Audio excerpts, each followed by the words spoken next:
अल्लाह कल्ला जहाना दा है मालिक,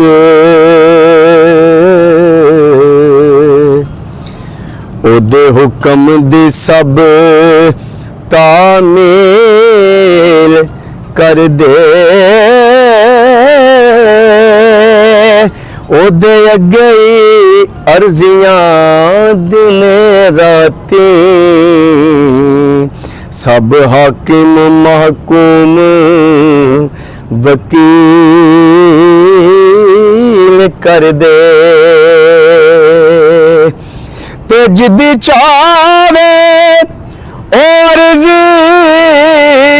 मंजूर कर ले,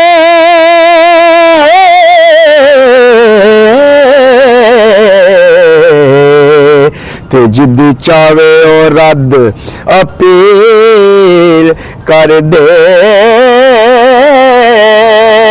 ओदे अगे नहीं कोई भी बोल सकदा, जिन्हें चावे और रब्बे जलील